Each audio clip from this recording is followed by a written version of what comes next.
Rede Canal 10, Cabo Frio TV, apresenta Olhar Espírita.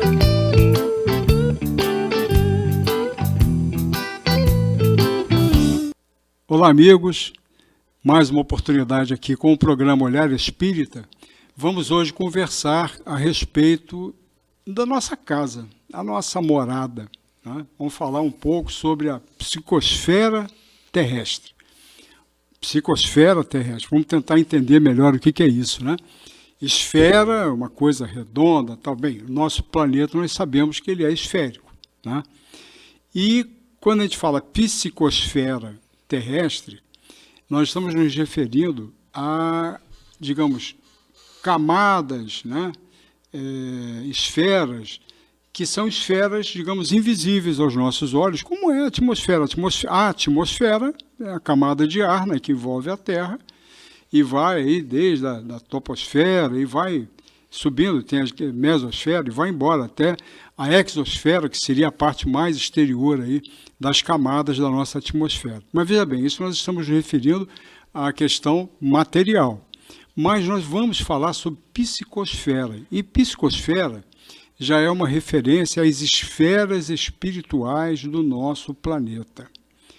Vejam bem, nós falamos, a nossa doutrina, a doutrina que nós estamos colocando aqui para vocês, os conceitos que nós trabalhamos, são os conceitos que levam em conta, que considera o espírito e a vida espiritual.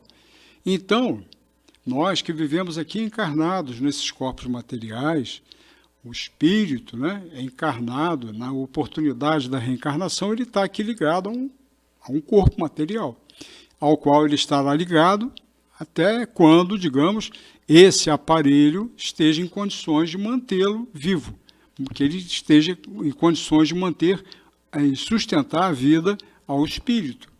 Quando esse corpo ele falece ou algum sistema que não dá conta e leva a óbito, esse aparelho, veja bem, leva a óbito o aparelho, é o corpo, quem morre é o corpo.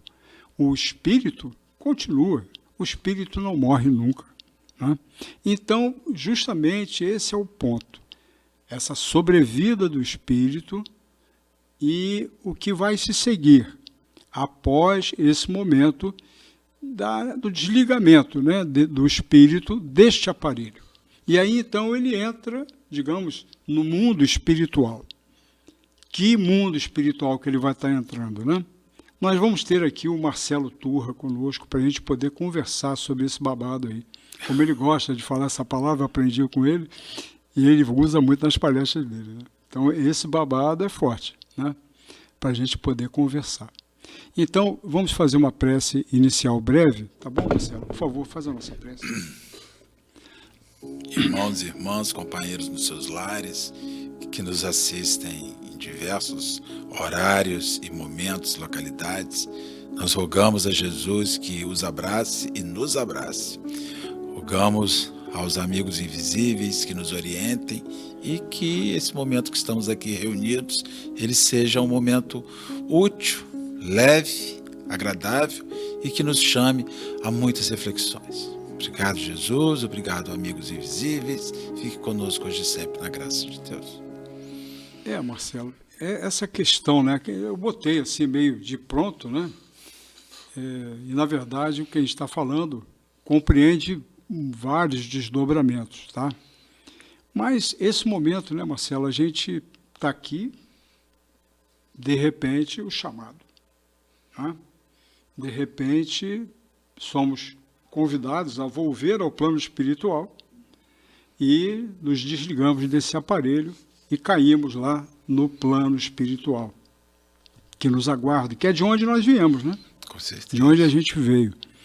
E que está em relação com a gente o tempo todo também. A gente, às vezes, não percebe, mas o tempo todo a gente está em relação com eles, ou, de alguma forma, nós provocando essa relação, né, nós, de alguma maneira, sendo agentes ativos nessa relação, ou passivos, né?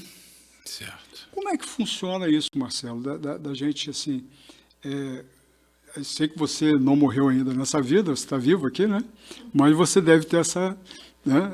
Você estudou sobre esse assunto, você sabe sobre esse assunto. Como é que seria? O que os livros, aqueles espíritos que já foram lá para o outro lado, nos contaram a respeito dessa situação lá, dessa vida espiritual? Como é que é? Como é que é isso, Em Marcelo? primeiro lugar, Flávio, a gente precisa dizer que não precisamos desencarnar para estarmos mergulhados na psicosfera que envolve o mundo. Quando você fala no mundo físico, você fala em uma biosfera, você fala numa esfera viva que é realizada, que é constituída a partir daqueles seres que estão vivendo sobre ela, animados, os minerais, os animais, os vegetais e nós, os seres hominais. Esses elementos, eles desenvolvem na vida física situações que definem determinadas realidades, determinados ambientes, e ali você vê que aquela vida começa a se agrupar em função daquele determinado ambiente. Então, você sabe, né, a ciência nos fala, que se você for a Islândia, na parte norte da Europa, um lugar que faz muito frio, é possível que lá você encontre um musgo, uma planta que sobrevive naquele ambiente. Se você retirar o musgo e trouxer para Cabo Frio, dificilmente ele sobreviverá, como, da mesma forma, se você tirar uma amendoeira daqui, né, amendoeira, qualquer rua você identifica uma. Levar esta amendoeira para a Islândia, ela não sobreviverá, a não ser que você crie um ambiente humanamente realizado e manipulado. Então, os seres, eles se reúnem, eles se agrupam e eles sobrevivem e eles constituem sociedade por sintonia e necessidade para sobreviver naquele ambiente. Quando você fala em psicosfera, você fala numa atmosfera espiritual que é constituída a partir daquilo que a gente manda para ela em termos de desejos, de julgamentos, de sentimentos, dos elementos mais diversos. Então, quando você me diz assim, Marcelo, você não desencarnou nessa vida ainda. Então, você não está assim, muito hábil a me dizer como será a psicosfera que te aguarda, que nos aguarda. Bem, o ambiente, os interesses, os desejos, os sentimentos que me movimentam na vida física são os mesmos elementos que eu sinalizo na questão espiritual e que eu serei, quando desencarnar, mergulhado nesse ambiente espiritual, envolvido completamente nesse ambiente espiritual. Então não muda, né, Marcelo? Não muda. O que a gente sente, o que a gente vibra, o que a gente projeta em termos de pensamentos, né, de desejos, isso tudo, digamos assim, é um conjunto de elementos que são, digamos, personalizados, que são meus, individuais, e, digamos assim, essa bagagem, ou toda essa expressão, que muitas vezes é uma expressão até que a gente nem se dá conta, né? Porque ela emana de nós, né? Tanto que os espíritos até reconhecem, digamos assim, a nossa condição espiritual, em termos assim, do nosso nível espiritual, vamos dizer, é facilmente reconhecível por alguns tipos de emanações de espíritos, de pensamento, de desejos que assinalam uma impressão digital espiritual. Por quê? Que é muito complexo compreender isso na vida física. Porque na vida física, encarnado, fisicamente, você consegue invernizar o que você é. Então, quando você vê uma pessoa muito bem arrumada, muito bem maquiada, muito cheirosa, que fala bem, que conversa bem, você tem uma aparência. Mas esta aparência, de fato, ela pode não ser a realidade acerca Muitos picaretas se valem muitos disso. picaretas se valem disso.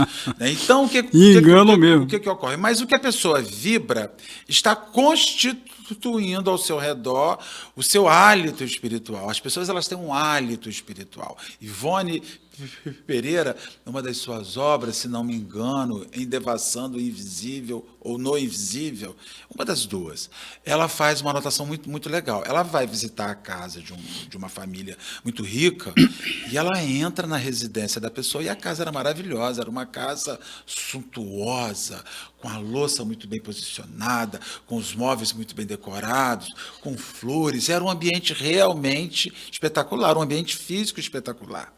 Mas aí ela se senta ali e vem a família muito bem arrumada, família margarina, né? De comercial de margarina, aquela que a mãe faz panquecas de manhã na cafeteira elétrica e os filhos pedem, mamãe, uma panqueca, por favor, né?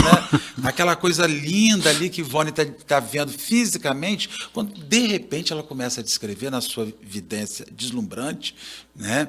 Que havia como se fossem arlequins, colombinas, diabólicas, com aparências diabólicas, ela via, e eles saltavam, pulavam, bagunçavam aquele ambiente, dando sinal como de fato era o ambiente espiritual daquele lá, como de fato era a psicosfera espiritual daquele espaço. Daquele espaço. E isso você consegue perceber. Quando você se torna um pouquinho melhor e você consegue dissociar o seu ambiente psíquico de determinadas faixas, quando você entra em um lugar que não te é agradável, você sente um impacto. Por quê? Porque aquilo que você lança no seu ambiente espiritual, a psicosfera que te envolve, aquele hálito espiritual que determina o que você de fato é, no caminho que você está, se choca com aquele ambiente, e aí você tem gente que se sente mal, tem gente que passa mal, tem gente que quer ir embora, e vou te dizer uma coisa, para ambos os lados.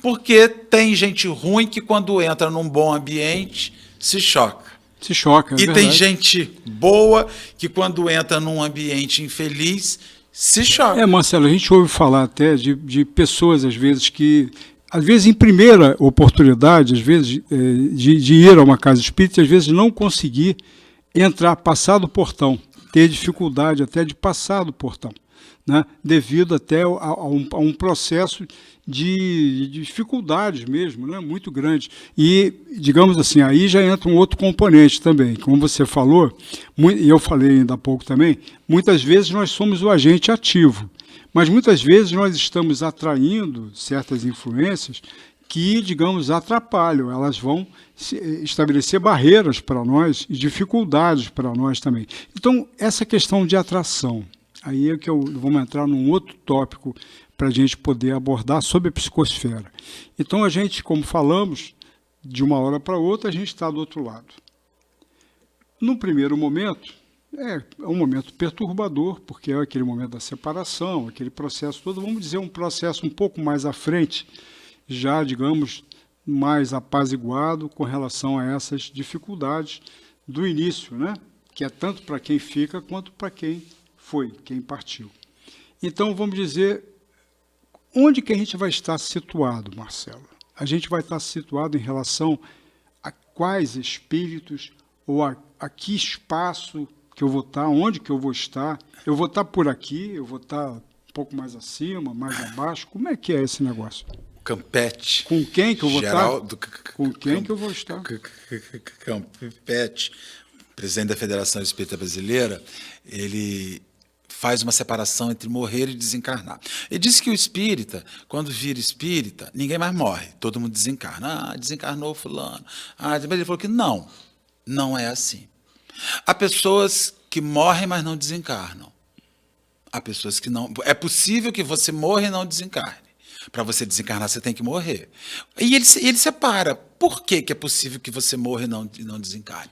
Porque se todo o seu ambiente emocional, se todo o seu ambiente psíquico, que constrói o seu ambiente espiritual, que constrói a sua psicosfera, se fundamenta na vida material, se fundamenta no seu salário, se fundamenta nos vícios, se fundamenta nos elementos materiais, o seu psiquismo não vê vida além da vida. O seu psiquismo vê vida enquanto há vida física. Então, o Geraldo diz, e as reuniões mediúnicas afirmam isso, reafirmam isso, que é um conjunto de pessoas que morrem e não conseguem se desprender da vestimenta física, fazendo com que ele se mantenha em coisas de momentos muito complexos, como vendo a decomposição do seu corpo, como presenciando seu sepultamento, como aprisionados no seu ambiente doméstico, como aprisionados no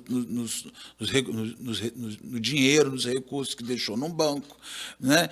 E aí ele vai ficar ali. Agora, se você começa a identificar e começa a sinalizar psiquicamente, porque a gente lê, estuda, diz que acredita, mas quando você vai num velório, fala assim, coitado, tão jovem, tanta vida ainda pela frente.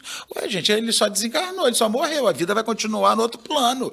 Então, se a mente da pessoa é trabalhada para que cada instante que ele tiver de passar for visto só como um momento, e que o seu ambiente existencial, que a sua vida segue, esse desencarnará muito mais fácil, esse desprenderá muito mais fácil e, consequentemente, encontrará auxílio muito mais rápido. Porque, apesar dos benfeitores nos auxiliarem na desencarnação, eles nos auxiliam, mas eles não nos levam por condução coercitiva. Você tem que querer. Flávio, meu filho, Flávio. Deixa os seus cachorros um bocadinho. Deixa eles para trás, Flávio. Não, mas gente, 8, 10? 7. Marcelo, são 7, tadinhos. Eu sou o Jesus Cristo deles. E Flávio está ali nervoso, angustiado, aprisionado. Quem vai ser dos meus cachorros? Alguém cuida. Eu tenho que me desprender, eu tenho que seguir para além daquele. Vejo companheiros espíritos assim, quando eu desencarnar, eu quero continuar no Trabalhador de Jesus. Eu falo, eu não. Então, quando eu morrer, vai ter tanta coisa para a gente fazer, tantas ligações, tantas coisas importantes, tantas questões na erraticidade que vão me oferecer. Eu vou ficar aprisionado em Cabo Frio no Trabalhador de Jesus, na Teixeira e Souza, com a hora marcada. Não vou, não. Em primeiro lugar, eu vou passar 5 anos só passeando. Só passeando na erraticidade. Já pensou você poder pegar um avião, desencarnado e passear? Ou alçar nesse desprendimento? Porque para que você alce para ambientes psíquicos melhores, você tem que se tornar mais leve. Quanto mais materializado é o espírito, mais ele está sujeito à força da gravidade. É por isso que você vê que quando se fala em região infernal, se fala no núcleo da Terra, porque é para onde tudo puxa. Pois é. Porque nós, quando a gente fala dessas esferas espirituais, né, tem esferas espirituais relatadas, até nas obras de André Luiz, que são subcrostais, né, que estão abaixo do nível da Terra. Isso. Né? Em grotas, pântanos. Né? E a Igorina, se eu não me engano, Igorina Souza, sobrinha neta de Eurípides Barçanufo, escreveu um livro chamado Cidade no Além, onde ela faz um mapa de nosso lar e ela faz um mapa das esferas que foi dado a ela acessar, e ela diz que o nosso lar está na 2ª esfera. Ou seja, dentro das várias psicosferas, dentro da psicosfera, ela se subdivide em frequências que aumentam. E que na 3ª esfera está a regeneração, a colônia de regeneração. E na 4ª esfera, ninguém sabe que tem, ninguém vai. Porque o planeta não nos capacita psiquicamente, nós não construímos um ambiente espiritual encarnados que nos favoreça a ir além psiquicamente. Então a gente fica aprisionado no inferno mental. Doido isso, né? que você está prisioneiro do inferno mental. O problema, Marcelo, também é o seguinte, essa visão de céu e inferno, a gente vê que, digamos, como até ainda há pouco nós conversávamos aqui, falando sobre outro tema, mas céu e inferno, existe céu e inferno?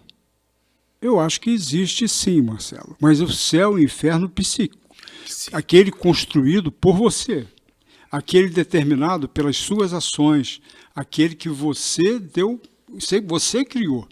Nós podemos criar o céu ou o inferno para nós no plano espiritual, considerando justamente tudo isso que você falou. Com certeza. Então, o esforço pessoal, esse esforço individual que a gente é convidado a realizar através dessas conceituações espíritas, nos levando a compreender a mensagem de Jesus, que Jesus, na verdade, ele veio nos trazer uma orientação para vivermos melhor, para nos ajustarmos, digamos, no aproveitamento da vida, no processo de salvação de cada existência, de cada oportunidade que nos foi concedida pelo Pai Celestial para o nosso crescimento, para a gente poder aproveitar verdadeiramente a vida e não esmerilhar a vida, né? Porque normalmente as pessoas veem a condição de aproveitamento da vida em você esgotar completamente todos os recursos, né? De modo que você possa atender e, digamos assim, satisfazer todos os seus desejos e anseios. Não é isso. Absolutamente não é isso. É muito mais importante que às vezes eu tenha uma vida cheia de limitações, mas que eu tenha realizado aquilo que realmente me edificou, aquilo que realmente me fez crescer espiritualmente e que pode ser muito representativo no plano espiritual, no sentido de eu poder fazer jus, e tudo é fazer jus, né? Tudo você tem que, no plano espiritual, existe a questão do merecimento, ela é muito importante, né? Você tem que ter mérito para você usufruir certas condições. Com certeza. Não adianta chegar lá e fazer exigências, né? E esses méritos, eles se iniciam, aí a gente vai falar agora para os companheiros, esses méritos se iniciam com coisas muito simples. Porque a mente humana, ela é sugestionável demais. Tudo sugestiona a gente. Então, nós estamos vivendo hoje um ambiente onde você acessa todo tipo de sugestão negativa muito fácil, muito rápido. Estamos vendo uma sociedade hoje viciada em pornografia virtual. Isso é uma coisa que a gente está vendo. Antigamente, quando a gente era menino, a pornografia era uma coisa muito complexa de se achar algo, quando se via alguma coisa, né? E aquilo gerava furor. Hoje a pornografia está no celular. E aquilo, ele é feito como qualquer coisa que um algoritmo faz de tecnologia, para você navegar mais e mais. O que ocorre com essa navegação? Na pornografia, na violência, na agressão, no delito, no crime. Você vai encharcando a sua mente dessas imagens. E isso vai construindo o seu ambiente psíquico. Então, por exemplo, a hora de dormir. Você vai dormir. Hora de dormir. O que se espera para a hora de dormir? Os espíritos nos dizem que o adormecimento é um momento que o espírito de quem dorme se desdobra, porque o corpo precisa repousar, o espírito não. E vai fazer algo na erraticidade. Então, você tem várias opções. Primeira opção, vou dormir, vou fazer uma oração, vou botar uma música, vou criar um ambiente mental favorável psiquicamente para me conectar no sono e fazer ensaios de morte, porque morrer é ensaiar a morte, cada sono é um ensaio de morte. O que a gente faz? Antes de dormir, a Netflix, 15 assassinos e uma vítima. Jogos mortais. 2 horas de sangue escorrendo pela televisão. 2 horas de grito, pavor, de sobressalto, de pavor. 2 horas que você vai intoxicando a sua mente. Quando você desliga a TV, a sua mente não desliga. Eu queria que ela desligasse, mas ela não desliga. Aquilo tudo está ali. E aquilo dentro do seu cérebro, mexendo com emoções inferiores da gente, você dorme, o que acontece? O filme continua. Quase sempre você é a vítima ou o algoz da erraticidade, porque sua mente imediatamente te leva para um ambiente psíquico que você gerou. Parte 2, parte 3. Parte 2, parte... Aí quando você... E sabe como é que a gente consegue observar isso? O cansaço que se acorda. Quando você abre o olho de manhã e fala, nossa, meu sono não foi reparador.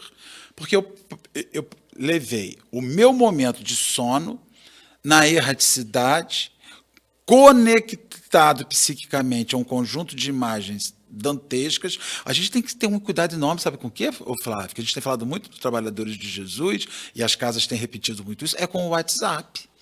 Porque você está ali... Porque no WhatsApp entra tudo. Entra o olhar espírita, dizendo que vai ter atividade, e entra aquele amigo seu que gosta de te mandar as coisas mais... Que a gente ri, escabroso. Você até ri às vezes, mas é escabroso. Né? E a gente se conecta. Então o cara está dentro do centro ali se preparando, criando um ambiente, dentro daquele ambiente psíquico, daquela psicosfera favorável.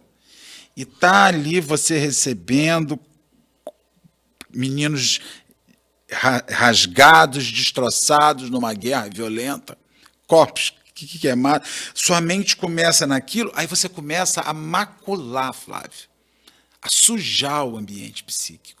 Ou seja, você foi ali para se beneficiar, não só você não consegue se beneficiar, como você consegue atrapalhar o ambiente psíquico daqueles que estão em volta, gerando desconforto, gerando uma...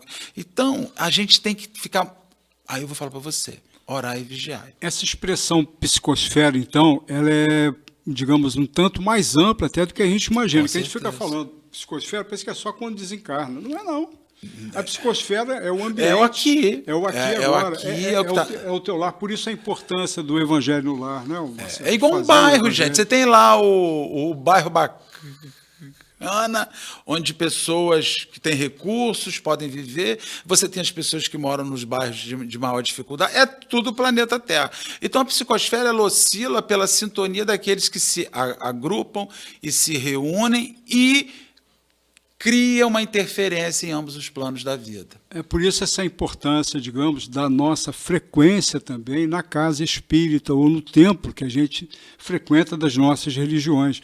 É ali naqueles agrupamentos, né, Marcelo, que a gente vai exercitando justamente esse processo, esse esforço, que é um esforço que a gente tem que trabalhar continuamente.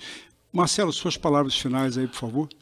A gente pode até de fato não ser o que a gente pensa, mas nós damos sinais do que a gente sente pelo psiquismo da gente.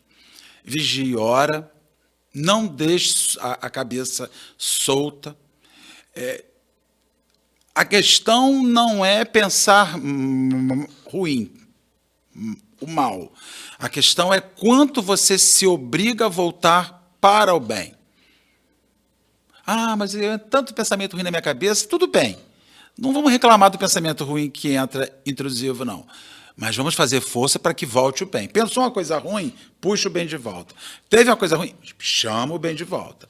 E até que um dia ele se estabelece, se fixa e as coisas vão se resolver, se Deus quiser. Que assim seja, né, Marcelo? Bem, queridos, mais um programa Olhar Espírita. Aguardamos vocês na próxima. Muito obrigado pela companhia.